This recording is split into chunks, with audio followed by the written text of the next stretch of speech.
Okay, so I'm back at the bus again. All this paint is dry. It actually covered very well. I'm very impressed. The can was right. It was a one-coat coverage. Even though OSB is usually quite thirsty, it did cover in one coat. The paint and primer in one. Quite impressive. So, anyhow, my next steps here, I'm going to clean up this front area, run the wire wheel a little bit, and get this painted with oil base.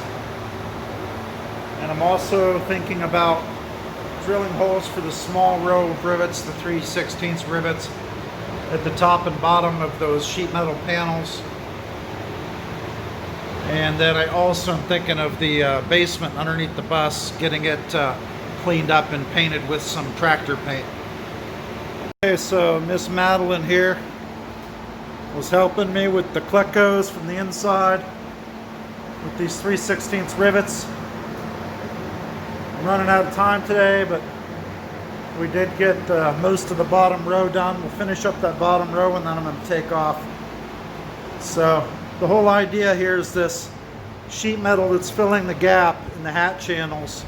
The gap in here in the hat channels is also going to stiffen up the middle of this so that it looks more straight and the road vibration, doesn't make extra noise.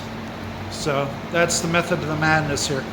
Okay, so I'm back at the bus here. Last time I was out here yesterday, I finished putting rivets in that I missed and was adding the 3/16 rivets.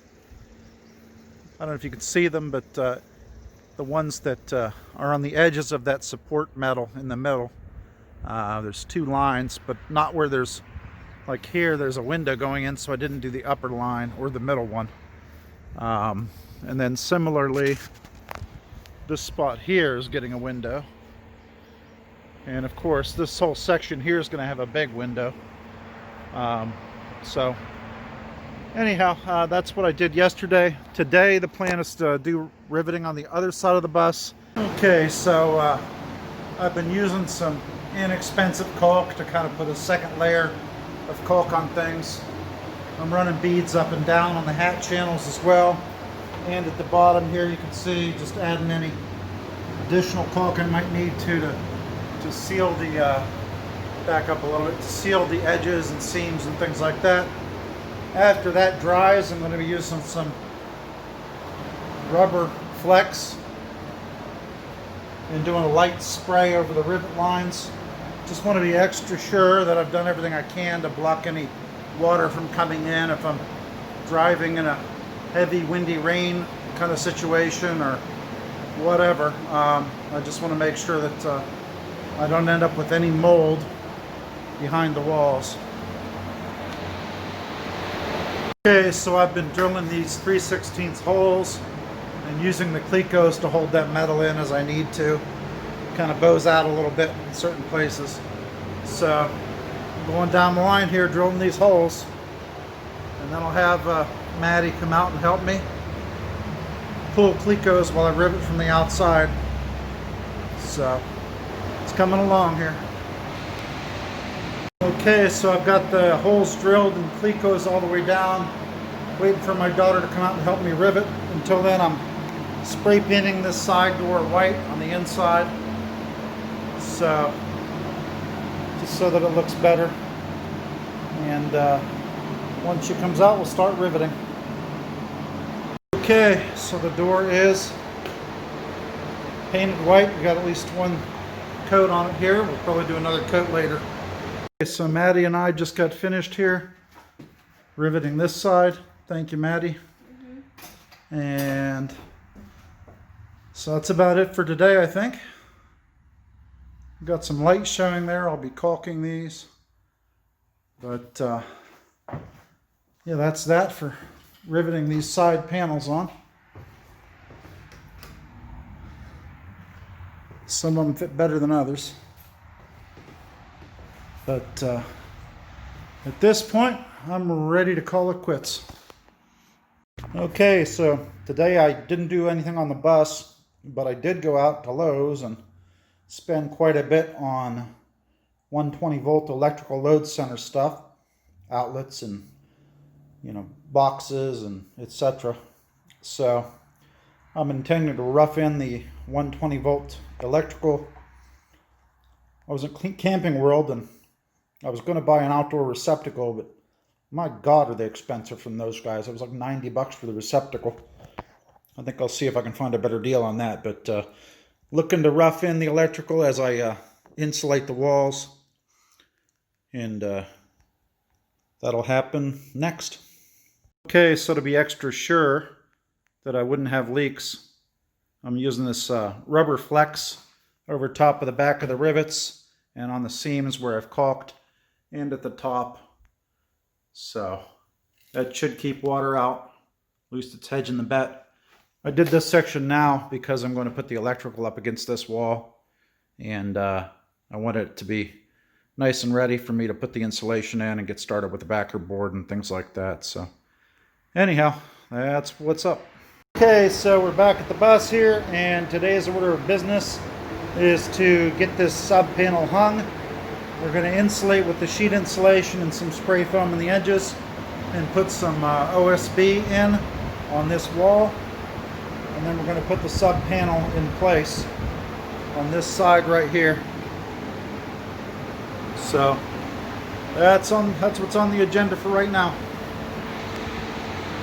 Okay, so I cut a piece of that 2-inch thick OSB clad insulation, fitted it into the panel here, and what I'll be doing is, for this section, I'll be bolting, or I guess maybe sheet metal screwing the plywood over top of this to hold it in.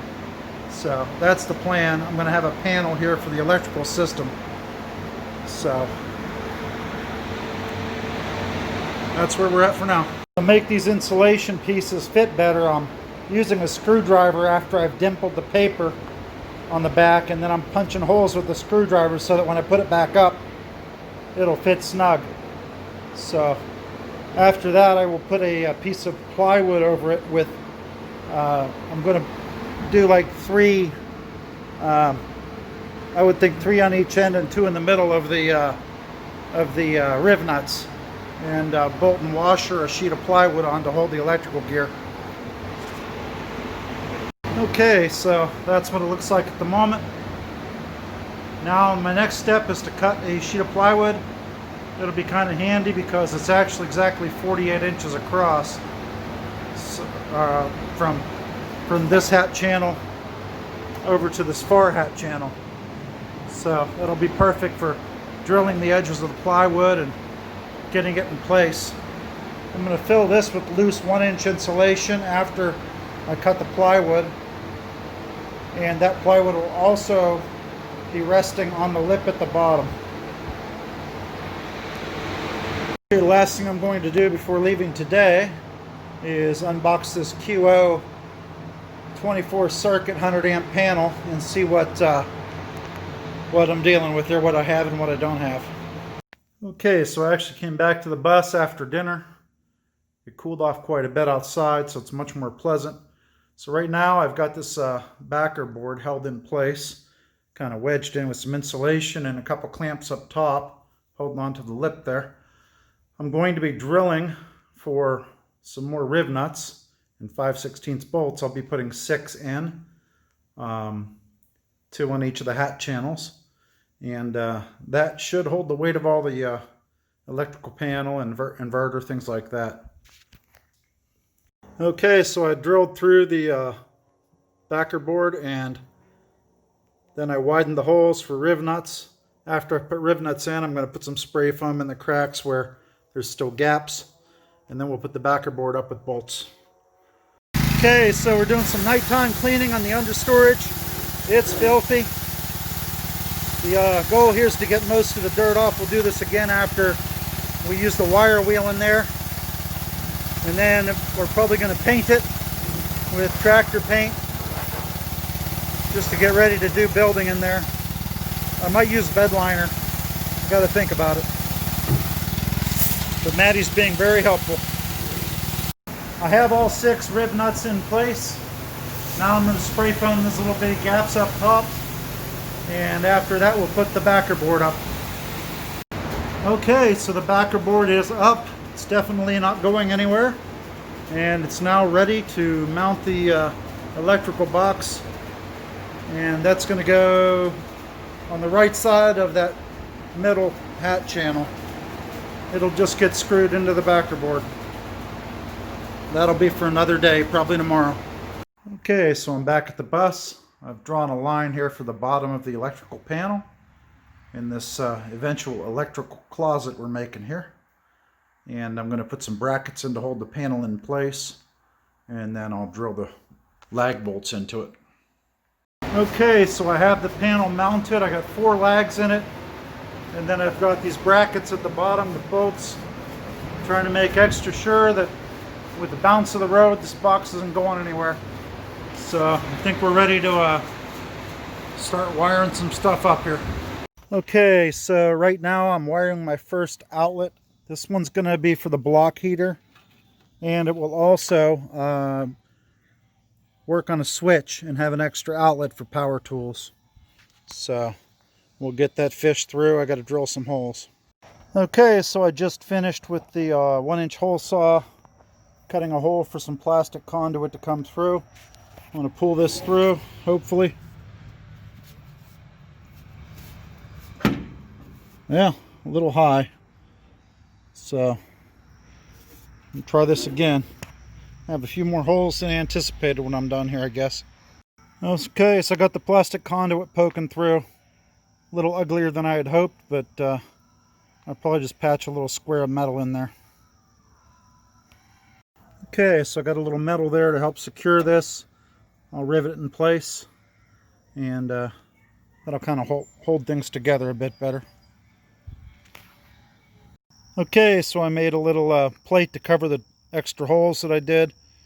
I'm going to glue a coupler on that plastic to kind of serve to keep it from getting pulled out, and then I'll get the outlet started here. Okay, so I've used some 3/16 rivets, and I have the plastic box in place. The wire fed through. I'm going to install the outlet, then the waterproof cover. Okay, so I got this outlet finished, and the diesel heater or block heater cord is plugged in, so we'll be able to unplug it when we don't need it, and then shut that for weather protection. And I'll be strapping this up in a way up into here so that it's out of the way and doesn't beat up the charge air cooler. Likely make sure it can't swing over so that it doesn't whack the expensive equipment here. So anyhow, first outlet's in. Okay, so I've got this first circuit wired up with the GFCI and the switch, and still have to wire it into the box here, but it's getting dark and I'm gonna head home. Okay, so I'm back at the bus. I got this stuff, which would have cost like 150 bucks plus at the RV store. I got it from Amazon for like 40 something. This is the weatherproof cover for the extension cord I'm going to build. This is the other component for that with the twist lock. This is the pass-through for the 50 amp electric service. And then this is the plug-in for the 50 amp RV service. So much better deal. I also got a small sub panel. That's going to be mounted underneath that one. So the plan here is to put a small panel with 8 slots as the shore power feed. So I'm going to probably put that right in here. Then I'm going to run a small segment of 2-gauge wire up into the lug here with 110 volt at 50 amp. And then I'm going to take this main out, and I'll be joining the 2 panel lugs so that we have a 110 volt panel off a single leg. The neutral will bond in here. That'll be fed from the smaller panel, but eventually it'll be fed from the inverter, which probably will get mounted there, but maybe on a table tray here. depending on how much it weighs and so on. But the plan here is to set it up so that when I get the inverter, probably a Xantrex 5,000 watt, not Xantrex, I'm sorry, Victron 5,000 watt is what I'm thinking I'm doing. Probably 48 volt. I think I'm going to do a 48 volt battery bank. But anyhow, once I get that, it'll be easy to swing the connection over. But we'll get the sub panel roughed in, and I'll put the breakers in and explain it. Okay, so I've attached this panel to the wall, put the breakers in, added the grounding bar. So the idea here is we're going to have, from the plug down here going outside, we're going to have 6-gauge cable coming up into both of these on the 50 amp breaker. Actually, I'm sorry, no, that's 30 amp, but go into this breaker here, I'm sorry. That'll be feeding the main power from the shore. This breaker here is going to be a 30 amp welding receptacle that I'll put down low so that on the road, plugged into the state park, or right here to finish inside, I can weld. And then right here, this breaker is going to use one leg for now to go to the box up here with 2-gauge, but eventually this will feed 50 amps on 110 from one leg to the inverter, which will be probably mounted on a table in here, or a shelf. And then that inverter will feed power probably up through the top into the mains here. And then I'm going to have these two joined with a piece of wire so that the whole panel is on the same 110 leg. So anyhow, that's the plan. Okay, so I stopped at the metal yard and got some 1.5-inch angle to build the platform floors with. So next I'll go grab some plywood. Okay, so I'm here at Lowe's, and I had them cut 7 of these boards for the floor on the platform floor in the bus. So easier for me to have them cut 6 inches off. The other 3 sheets I got for I'm not sure what, so I didn't want to cut the excess any extra length off. So anyhow, taking off back for the bus here. Okay, so I unloaded the utility trailer and laid that metal inside the bus. I'm going to figure out its height and start putting in a side track with some rivets into the hat channels. And that's going to be with this angle. You start from the front and work to the back.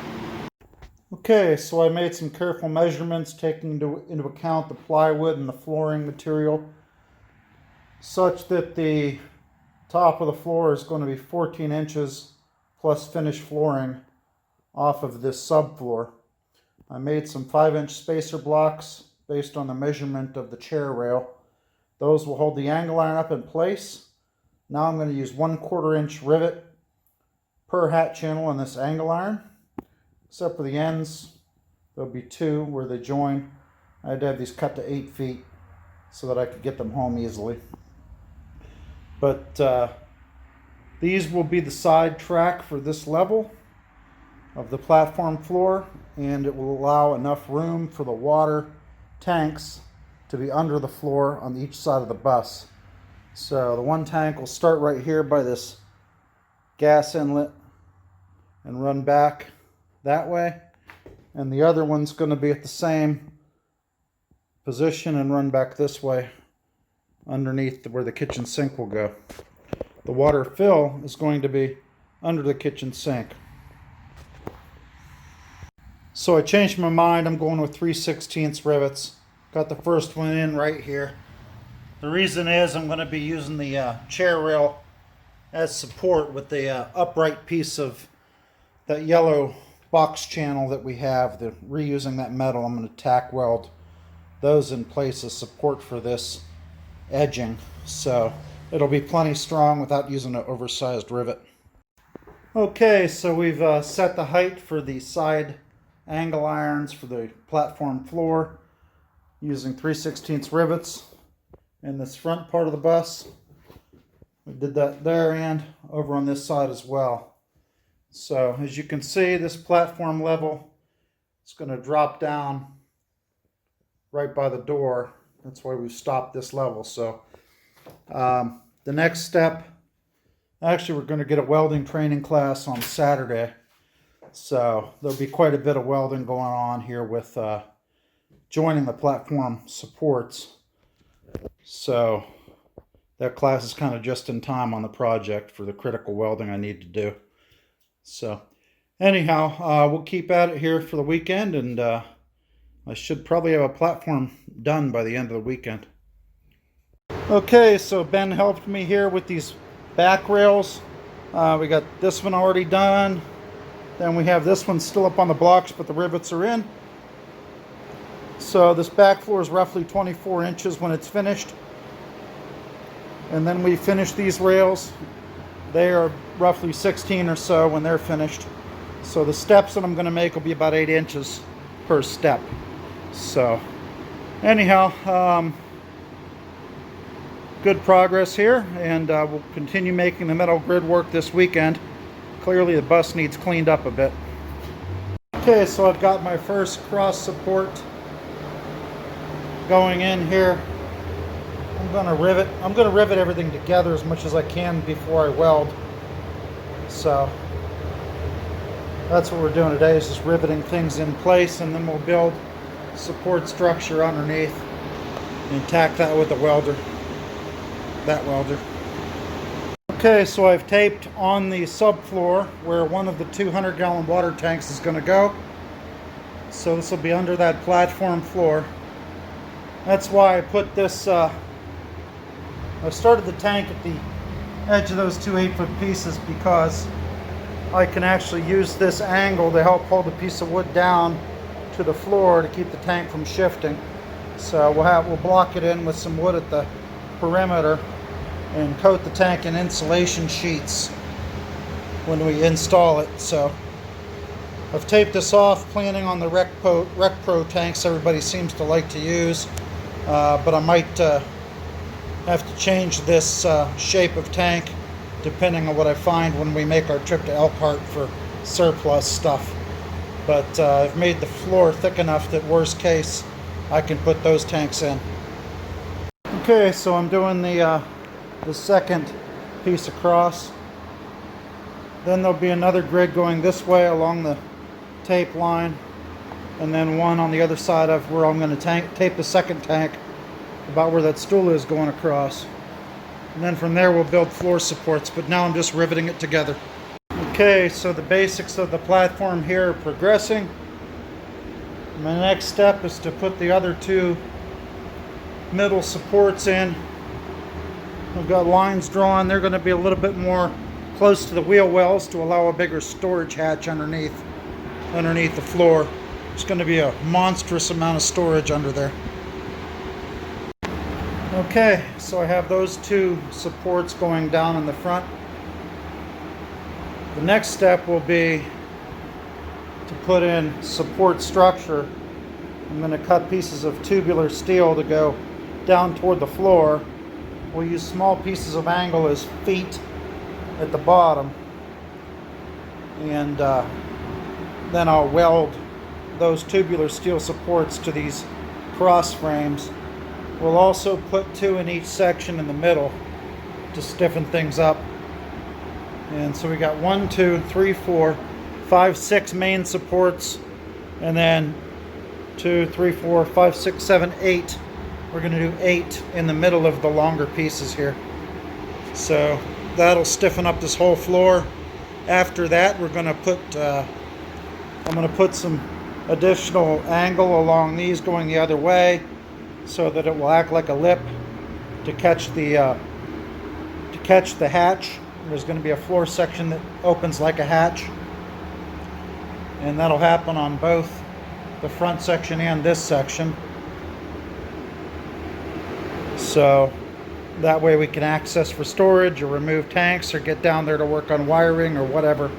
Have plenty of room to work. It'll also, like I said, storage. It'll be a lot of storage.